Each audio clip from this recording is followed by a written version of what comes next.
akan bercerita pula tentang juru foto yang profesional yang berada di Malaysia ni. Antara juru foto profesional yang sangat berjaya di negara kita ni ialah Saiful Nang dan bersama Mokhtar. Rasanya siapa yang tidak kenal Saiful Nang dan Bustama Mokhtar ni. Mereka adalah juru foto yang sangat terkenal dalam negara kita maupun di luar negara.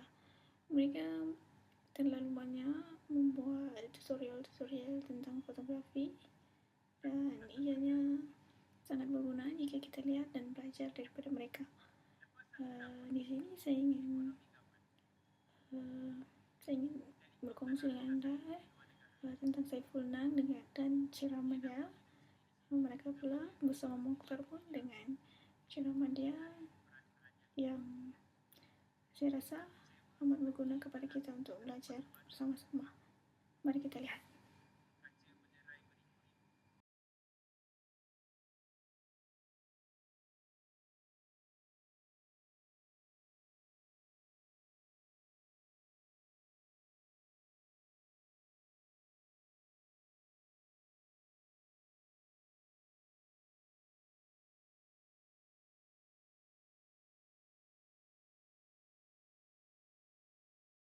Saya lahir di Kelang, Selangor, dan pada masa itu saya lahir di dalam estate.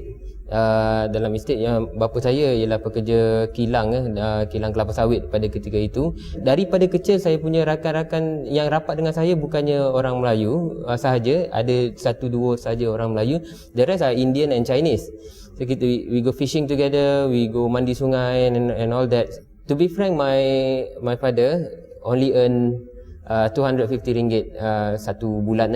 RM250 satu bulan, nothing much. Dia cuma cukup untuk keperluan saja. Makan itu pun kadang-kadang tak cukup. Dekat situ saya belajar banyak tentang survivalities and being creative. Even though saya tak lambat untuk belajar membaca dan menulis, saya dah mula melukis. Nobody ever encourage me to be an artist. Kita orang kampung. To be practical, cita-cita apa? Saya mau jadi jurutera, saya mau jadi programmer. Programmer pun tak pernah dengar tau. Tak ada orang yang encourage me. Even my teacher during my secondary school, they discourage me for being an artist. She said, you have a very bright future, Saiful. Don't go into art. So then nanti later on bila you dah kerja nanti, bila you keluar university, even if you go to university, then keluar university you end up like selling paintings on the street. Niat itu untuk memperbaiki hidup keluarga yang miskin pada ketika itu, saya mungkin tidak dapat buat dengan menjadi seorang artis, kerana pada masa itu kita tak ada pendedahan apa yang artis boleh buat. Jadi I choose the direction, I want to be a doctor. So I must score, I must do well in my SPM so then I can be a doctor. Pada masa itu pun kita tak tahu kita dyslexia. So then saya tak ada membezakan keupayaan saya dengan orang lain. Saya memikirkan saya ialah saya, dan kalau orang lain boleh buat, saya mesti boleh buat. Jadi kalau dilihat pada ketika itu, orang lain mungkin study dalam 1 jam, 2 jam and they can score straight A's. Tetapi untuk saya kena study 2 atau 3 kali ganda lebih daripada yang lain untuk mendapatkan lebih baik ataupun sama dengan orang yang lain. The only strength in my heart was my family, my family, my family. I want my family to be better and better and better. So I must score good grade so then I can go to good universities for medic. So then, work really hard for that. I managed to get it. Finally, I got 9 aggregates for my SPM. So then in 1995, 9 aggregate is big. Recession came in 1997 recession. So the only choice I have is, because the sponsor didn't want to send me to UK anymore, So then that was the last batch. My senior was the last batch they sent to UK universities. So the rest must remain in university in ITTM. That was ITTM, Institute Telekomunikasi dan Teknologi Maklumat. Remain in ITTM, then Telekom transform. ITTM become University Telecom, then later known as MMU, Multimedia University. That was where I found sudah ada satu kursus baru. Kursus baru ini arts, media arts and sciences. So I think that was the first time in my life I made a very big decision to follow my heart. Tidak kira apa yang orang lain mahukan untuk saya jadi doktor ataupun engineer, tetapi di situ saya pilih jalan saya untuk ikut kata hati. Saya mau pilih bidang seni, dan kemudian saya ambil filem dan animation pada ketika itu for another next 3 years, dan keluar daripada itu saya jadi serve in Lim Kok Wing University as a lecturer. Then only then after that ups and down in art. Then after in the end I took photography when I was broke in 2004. I broke because of a couple of business didn't happen. The first one because of partnership. We were so naive during that time. You are nothing. You always treat everyone are nice. So then it wasn't right at all. Then saya pergi kepada perniagaan yang kedua, iaitu perniagaan yang berkaitan dengan producing content for interactive learning. But unfortunately the resources of my investor gone before the whole thing can even be published and marketed. So I said, okay, this is the time where I lost. That was the time when I lost everything. Beginning in 2004, itulah satu-satunya perniagaan yang saya buat menggunakan duit saya sendiri. Idea sendiri, buat dengan duit sendiri, dan gunakan apa saja yang ada. Okay, I only have 90 bucks in my pocket. Nothing much you can buy with 90 bucks. And then saya pinjam kamera kawan. Masa tu kawan baru beli kamera tapi tak tahu nak guna. So I think this is the time for me to take advantage. So I told him, bagi pinjam kamera tu, saya pakai 1 bulan. Lepas ni saya ajar you macam mana pakai. Daripada RM90 tu, saya mula berjinak-jinak dalam fotografi dan mula beli DSLR sendiri. Kemudian mula dapat international photography assignment. Masa tu dalam bulan ke-4, saya masa tu dah ke Bali, dan kemudian saya ke Paris, dan after that appointed as a royal wedding photographer untuk Sultan Brunei. Dan kemudian slowly the career go up slowly, nicely, and that was beautiful. Richard Branson is one of them. Dia datang dengan banyak crazy idea yang orang fikirkan itu mungkin idea yang gila, yang orang tak mau buat, tetapi dia buat, dan dia manage untuk dapatkan idea itu yang memberi dia satu kejayaan dalam dia perniagaan dia. Dia punya cara pemikiran di luar daripada kepompong, di luar daripada logik sometimes, sampai dia fikir, I think I want to do Virgin Galactic. So Virgin Galactic is for ordinary people like us to go to space. I think that is very crazy.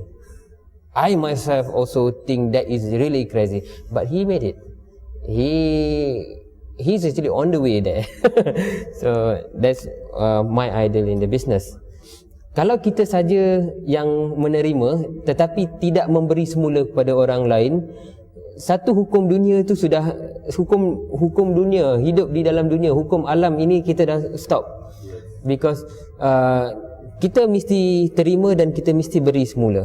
Tapi dalam Rumah Pengasih Warga Prihatin, kita satukan hati manusia ini dengan dalam satu keharmonian sebagai satu prototype for living community untuk di luar. Kalau katakan kita mampu untuk menyatukan Melayu, Cina, India, semua tu, and we love each other just like brothers, so it will be really fun place to live. Malaysia is going to be the example to the world.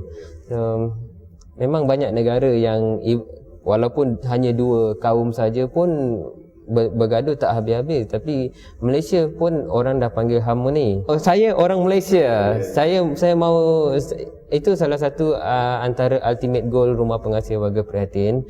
Antara idea yang diasaskan oleh 20 orang founder di dalam Rumah Pengasih Warga Prihatin, yang kita mahu jadikan anak-anak ini semua young generation getting a developing loving society.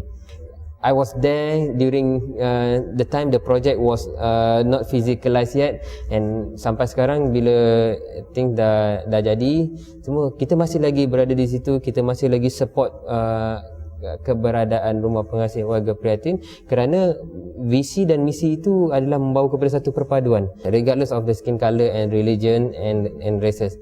So asalkan kita nampak manusia, every manusia mesti ada life mereka sendiri. Then we have to appreciate people's life, so then people will appreciate our life. We are here as one nation only. No racism. Impian Malaysia yang saya ada dalam kepala saya ialah saya mahukan Malaysia ini menjadi satu bangsa yang tidak ada kaum di dalamnya. Yang ada hanya satu kaum, iaitu satu bangsa, iaitu bangsa Malaysia. That's it. We should think like, everyone will think like, oh, Malaysia is my country.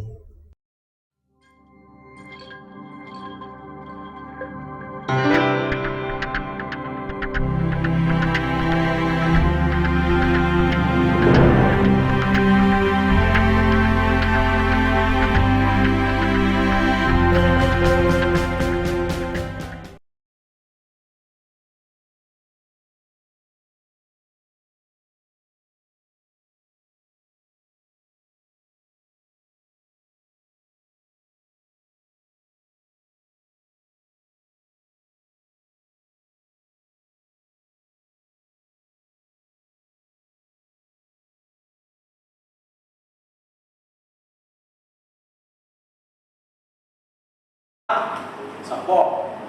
Kalau dalam mata tu bulat, kalau kat atas selalunya umbrella.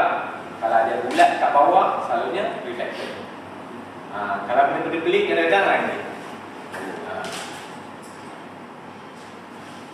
Dia tinggi, dia boleh tukar kala-kala ibu chair kat depan dia. Sebab dia kalau apa. Saya kalau ni pakai Photoshop memanglah boleh, tapi susah kontrol, senang kontrol yang ni dulu. Because sebelum you buat, kalau you buat semua dalam Photoshop, I rasa dah nak jalan. I suka buat iCloud dulu. I nak macam ni, I buat macam ni. So, kontrol dia punya density ke, kontrol dia punya kontras, kontrol dia punya brightness. Ni benda-benda dim. And then yang ni, you boleh kalau ada lighting dekat belakang fluorescent juga, fluorescent ni dia balance, dia sama kan. Maknanya you tak perlu tukar balance color ke whatever. You ambil color ni as your punya white balance. You dapat white balance kat sini, and then fluorescent kat belakang tu ikut color-color yang you nak. You nak rasa dia macam mana penyanyi duduk atas stage. That's why dia orang berpeluh. Walaupun lampu yang ni hollow spot, kalau hollow spot memang panas. Itu kadang-kadang tak boleh tukir, kalau dia boleh tukir tak. Macam biasa dia boleh kontrol spot. Ni memang ada fashion, ni semua ada fashion. Jadi satu lagi yang tak ada fashion, flat. Dia buat macam sikit pun dia satu tak dapat pakai. Dia boleh terang macam pakai.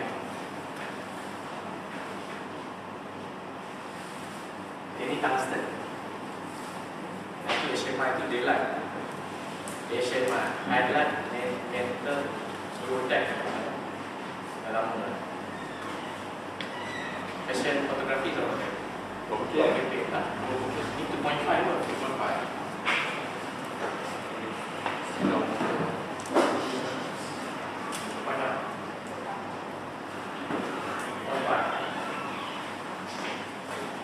Okay.